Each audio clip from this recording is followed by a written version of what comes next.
We are joined by the Parliamentary Secretary in the Ministry of Sport and Youth Affairs, Mr. David Nakhid. Pleasant good evening to you, sir. Good evening to you and your viewers, your listeners. Yes. Big brother Mikee. How are you, sir? First of all, let me start off by congratulating you on your appointment. Thank you very much, Mikey. Hopefully, and we know we'll work as hard as we can to make it a successful appointment. Yes, indeed. You know, recently you spoke at an event, which of course was held at the Black Agendas Project's African Unity Conference, held at the Kwame Ture Education and Development Center, Success Laventille. And you made it quite clear and bold that it is time to teach African history in schools. Why do you think that's important? It's very important because this is who we are. This is where we came from. We have a lot of Afro-Trinbagonians. We know for sure that our Indo-Trinbagonian brothers and sisters, in most of their denominational schools, like the Hindu schools, they are taught their history. And that's the correct thing. We have to know where we came from. And I know it sounds very cliched, but that's the reality. We have to know where we came from if we have to have an assessment of where we are. Not only where we are going, but where we are. And we haven't done that. And we keep getting taught about in schools about things that are irrelevant to us. And, you know, the curricula, and I think Kamala Prasad Bisasa mentioned that, we have to look into all of these things that in order to progress our nation towards first nation status, we have to look at all of these things to make sure that we arrive at a place where we merge with our multiculturalism. We merge in a very happy place. So I think, yes, we need to teach African history in our schools, definitely. Well, you know, as a multicultural society, and we use that very loosely, we are a multicultural society, and many of us take pride in that, like myself. There's always this, feeling that once you are pro something, then you're going to be judged as being anti everything else. And especially when it comes to black people, it has historically been so. Anytime a black man stands up for himself to be black, he's always seen as being anti-something, anti-white, anti-this, anti-that. We have to cut through that noise. You know, in the end, we want to be pro-Trinbago, but we also want to be pro our ancestors, pro our people, to make sure, because we have to be clear. When you have a look throughout the world, black people, African people are usually at the lowest rung of that ladder. Any social economic ladder, we are the lowest rung of that ladder. And unless we realize that, we can't adjust it. And we need to adjust it as quickly as possible. You said that, you know, the West often told Africans and the African diaspora that revolution was a dirty word.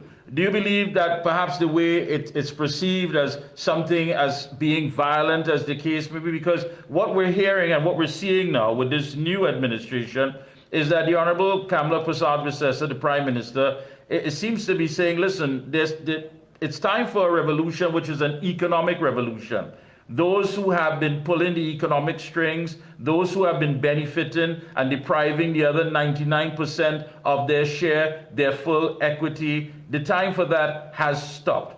Can there be change without any revolution?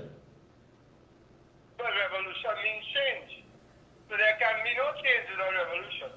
And she's absolutely right. And a revolution in all its forms, there can be revolution of thought, it can be revolution when it comes to how we view ourselves, our consciousness. And she's absolutely right. We have to start looking at things differently than how the West perceives us. The West always feels that they can, they're the first ones to tell us, you know, revolution is not a good thing, it involves violence. But the West was won and formed and built by not only by revolution, but violence, extreme violence, in Africa, in the Caribbean, in India, in the Middle East. The West has formed itself, has built. It's wonderful to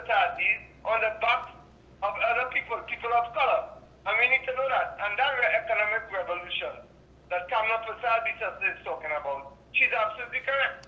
We have to start looking at how we have new and foreign income stream. This PNM government, we knew under Rowley, had 9 years, no new income streams were formed, and they have left us in a mess, where we have problems for foreign exchange, we have problems for revenue throughout the country to do what we need to do, and we have to start looking towards ourselves. And I would say, what Trump has done might end up being a favor to the Caribbean. His agenda, where he has pretty much put a lot of tariffs, we have to start looking at our inland. We have to start looking at how we can develop our manufacturing sector, where we can start having more export, where we can start having less imports, especially when it comes to agriculture. So that calls for a revolution of thought. It calls for a revolution in terms of how we produce, our productivity, and those are words that we need to take to heart. That revolution is not a dirty word, but is indeed a word that will take us forward into the 21st and 22nd century. I mean, you are placed in the Ministry of Sport and Youth Affairs. So we're talking about young people, molding their minds, getting them prepared to face whatever challenges the world might throw at them. I mean, this is not just one-dimensional when you talk about sport. I mean, that comes with a totally positive attitude. One has to be conscious of one's surrounding and understanding the global standards and what it takes to go out there and compete among the best. When you think about it, what do you think your role basically is going to be at the end of it all, when it's all is said and done, that David Nakhid went in there, and what did he produce? And that exactly is the point. Once you decide to bring David Nakhid in there, you can be guaranteed one thing. It's not going to be the normal fare. It's not going to be the normal menu. I'm gonna make sure that we are the cutting edge in terms, and you said it correctly. It cannot be one-dimensional, and we saw that for the last 60 years. We saw that especially under the PNM, where for them sports was all about events, putting on events. There was no policy of continuity.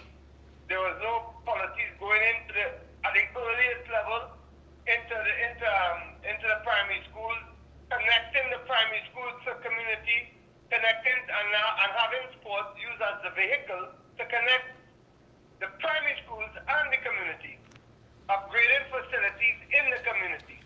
All of these things. Now you give some of us a chance, 5 years, 10 years, and you will see how we're going to go into the communities. We're going to have better fields there, and we have to really have a revolution around how we think about community and about sport.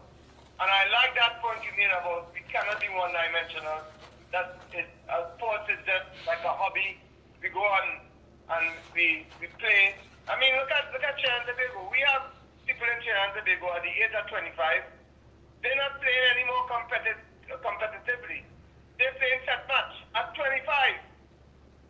At 25, when they should be fighting to play with a team, but we have to give them that encouragement. We have to give them that a sense of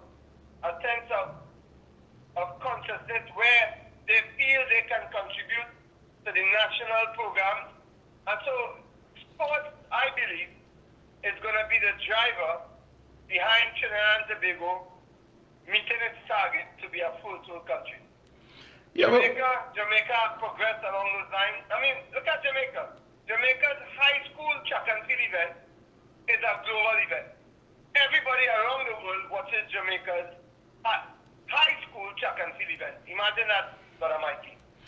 And you're right. And you know, one thing we've learned, I was just speaking to the health minister, the Honorable Dr. Akram Bodo, and it's all about managing. How does one get in there and start to manage the affairs that is in the interest of the people of this country? Now, under Kamala Persad-Bissessar 2010 to 2015, we had athletes, we had Olympic stars, we had people that produce. But currently in the last Olympics, we seem to have we sent more officials than we sent athletes. There were more pictures of officials taking pictures, selfies, what have you. And the main focus was not on the athletes who were competing. I mean, it makes you wonder that how do we then produce a product so people can understand that we put our brand on our own sports, put that brand, and understand that that brand is not one that is substandard, but is one that is able to compete with every country in the world? Well, in 2010 to 2015, we had leadership. Not only from KPB, but we had leadership in sports for Arnie Roberts. And he had put policies and so in place that were demonized, but you could see the results that came out of it. We're going to have that again. We have a Minister of Sport who is hands-on. I'm there to lend him my expertise. And we will make sure that we're going to bring policies and programs, not only from the top down, because that's how sports was viewed in Trinidad and Tobago. Only the top class high performance elite were given assistance, were given funding, and they were asked to produce. And now that has even stopped. We're going to be producing athletes from the bottom up, and then we at some point in time we have them meet in the middle, and that's the ideal that we are looking for. So while we are looking into all the national programs, the national teams, we also have to be working from the grassroots communities, coming out the way up to be able to feed those national programs. And that's how you produce world-class athletes. It's not rocket science. It's not that complicated unless you don't have the political will. The political will must be there, the plan must be in place, and we use what is most vital to countries like Trinidad and Tobago, which is our human resources. We get everybody involved. We get them involved to the point where they feel invested in producing quality athletes, quality citizens for Trinidad and Tobago.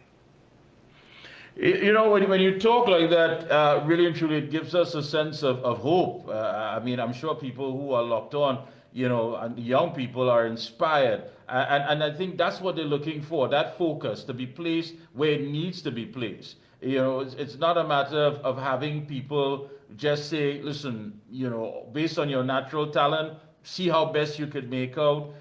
You know, you're already gone to the Olympics and the check is still here in Trinidad. All of these things, I mean, we've seen it fall apart before our very eyes. But that sense of hope, that sense of giving people that inspiration to say, listen, you have what it takes, but we are going to help you along the way, rather than just try to see how best we can reach out to one or two individuals. You know, what basically would your main policy be when it comes to addressing the management of these athletes?